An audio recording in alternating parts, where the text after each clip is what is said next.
welcome to Cityline. We have already started the party here with Tacoma Musical Playhouse. We're talking about parenting and how some parents have actually made good on that promise and taken the door off of their child's bedroom. I was one of those, and so was our guest. So please join me in welcoming back John Douglas Rake. You are still managing to be the artistic director. Still trying. I love that phrase. I hope to get it right someday. Yeah, because all of us who have been in theater know that phrase. Exactly. For our beloved Tacoma Musical Playhouse. Welcome back, my Thank friend. you. Glad to be back. This handsome 20-year-old who you have said to me is one of the most talented 20-year-olds you have ever met. And you've met a lot of young people who just make it look so easy.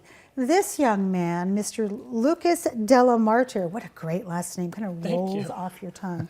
You are playing Frankie Valli at Tacoma Musical Playhouse in their new production of Jersey Boys. Welcome.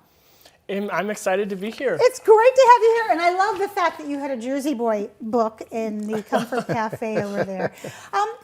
We love Tacoma Musical Playhouse. We're always hanging out with you. One of our producers has season tickets, and her mother and her son are always in your theater. So we took some pictures the other day. Oh, you did? Of what Yes, it looks I know like, that. because I know that people are always moving here. So we're going to roll that beautiful footage so we get to see the inside of Tacoma Musical Playhouse. Would you narrate for us, Mr. Rake? Sure. Well, this is our marquee. It's in the old Narrows movie theater. Yes. Down near the Narrows Bridge. It was an old movie theater, and we converted. That's Iris, our box office manager. We love Iris. And when you walk in, we remodeled in 2012 to create a more welcoming space. We believe that once you walk through the doors, the experience starts there. And so this is the lobby, and you're going to walk right into the theater. We seat about 375 people. Oh, I see you're a CBS affiliate. How lovely. That's a fake camera. And this is the seating area, and we're getting ready for Jersey Boys. That's our lighting console that's there for tech rehearsals. And the set is very basic because it's a very cinematic show. Moves from all over the place to different locations. And the band is live on stage, and the camera again. I love this.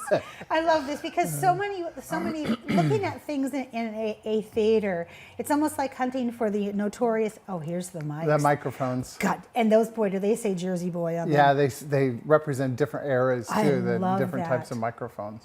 Incredible. Such a beautiful theater to sit in. Those seats are so comfortable, and the sound. And what people can't see is you do have a Tacoma Musical Playhouse live orchestra. Right. So we can't see the orchestra pit, but certainly from the outside, when you're walking up to buy your season tickets, you can guarantee you're going to get some live music a couple of times a year. Right. So I'm dying to ask you this because we talk about shows that we have in the hopper or we'd like to see across the stage. Are you excited about being one of the first, count 'em one, regional theater to do Jersey Boys? I am so excited. Yes. I have waited for the show. Jeff and I saw this show in New York in previews. We were actually given a tour, and we got to meet the cast and the director and Bob Gaudio and everything. Yeah. And so from that first night, I have been waiting to do this show, and finally, we were one of the first theaters in the region to get the licensing rights to do this show. And that's your tenacious effort, because people would say, well, that's just the way, John and Jeff are. No, everybody who owns a theater wants the first rights to the Jersey Boy. Absolutely. I'm not going to ask you how many bodies you had to bury to get this, but that's okay. None. So what's the rehearsal process been like with all this uber talent? Well, it's been a lot of fun. Yeah. The cast has really bonded to each other. They've worked really hard. We were a week ahead of schedule in rehearsals. I mean, they were memorized, and they knew all their music and everything a week ahead of time what we were scheduling. So it made it really wonderful for a director to be able to go back and fine tune. Whereas sometimes you're kind of just hoping that they get the lines. This is not that. This was a great process. It is so incredible to hear that a musical of this technicality was a week ahead. You usually don't hear that, and that's not a reflection of anybody. It's just how theater is sometimes in the process. Right. So how is the cast doing besides bonding with each other? Well, we had 10 cases of COVID, and we had to postpone the opening weekend to this weekend. No! Yes. But the cast is finally healthy. Okay, good. And so we're opening tomorrow night. And they're really talented. These are some of the best performances we've had on our stage.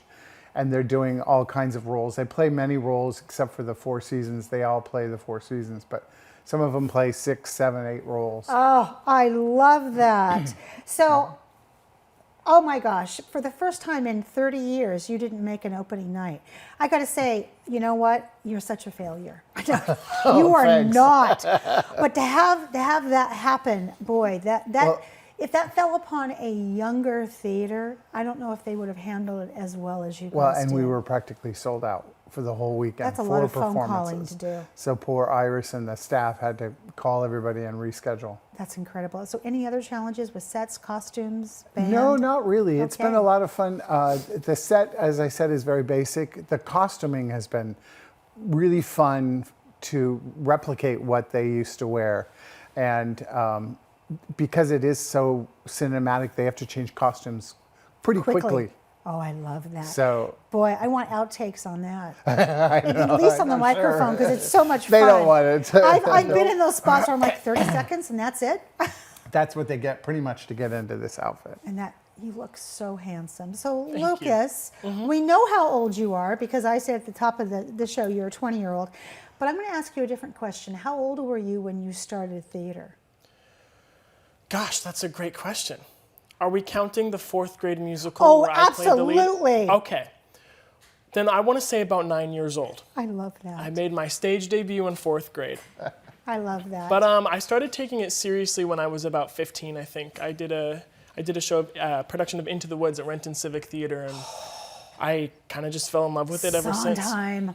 Boy, talk about falling in love and also talking about a very difficult technical show to sing to. So when we talk about how do you feel about portraying an icon, and first off, because you are 20, did you know who Frankie Valli was? I did. I Okay. did know who I'm Frankie assuming Valli you was. did. My parents were people of culture, I think I would say, and Yes. raised me with a lot of the music. And so a lot of the music was familiar to me. I just didn't know that it was Four Seasons or that it was Correct. Frankie Valli, but they were all familiar tunes. And do you know who his famous on-screen girlfriend was? That I don't know. Annette Funicello from the Mickey Mouse Club. From the Those Mouseketeers. Mouseketeers, I know. So how do you prepare for a role of this? And gosh, I mean, pardon the statement, but the pressure to be Frankie Valli is not tiny. No, it is not. It is very stressful at times, and I think something that helps me get going and get into this role is reminding myself just how much this music means to people. Yes. I was laying in bed one night after rehearsal, and it just became very visceral to me that we have a responsibility with this show Yes.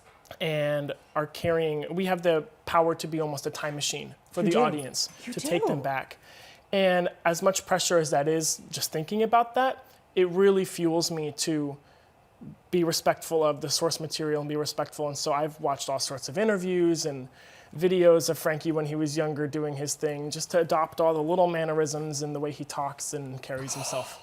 Oh my, he is one of the best 20-year-olds. And then one of the neatest things that happened to us last week too was the original star, John Lloyd Young, sent us a note wishing us good luck and wishing him good luck in the role. Don't ever wash your hands again. That goes into a gold gilded frame. Would you do us mere mortals the honor of giving us a little bit of a musical sample of what we can expect when we buy tickets and come see you? Of course, yeah. I think I could give you guys the opening Okay. of Walk Like a Man. Oh, there we go. Okay, take it away. Ooh, wee, ooh, wah. Ooh, wee, ooh, walk like a man. Whoa! Yes. Okay, I heard you warming up in our TV Tacoma bathroom, and I thought, okay, acoustics, but man, do you have pipes, mister? Thank you. That is beautiful. So you've mentioned these beloved songs, and I love how you've taken this mantle and you're going to push it forward for people who are young and maybe don't know about the Jersey Boys.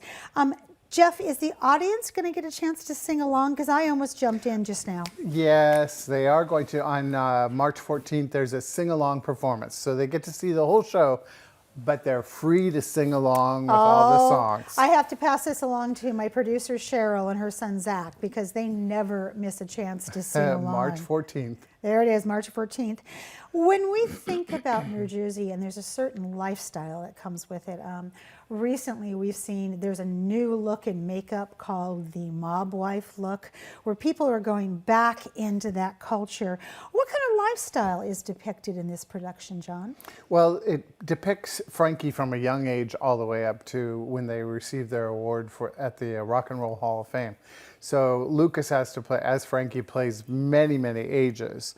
And it talks about his marriage and his kids and girlfriends on the road and, and all kinds of things like that. But it depicts that hard life of living in New Jersey, being brought up in New Jersey. Yes, and those how values. they go from singing under a street light to Rock and Roll Hall of Fame. I love this. I cannot say thank you enough for taking a chance and working so hard to get this here. And I wish you a beautiful run, lots of good health. You take care of that voice. And I can't wait to see you back on the comfy couch so we can talk about summer offerings soon. Sure. All right. Absolutely. Looks like we have more guests in our Cityline Comfort Cafe. We've got Mandy and Sandra over there. We're going to do a little musical chairs, and when we come back, they'll be on the comfy couch.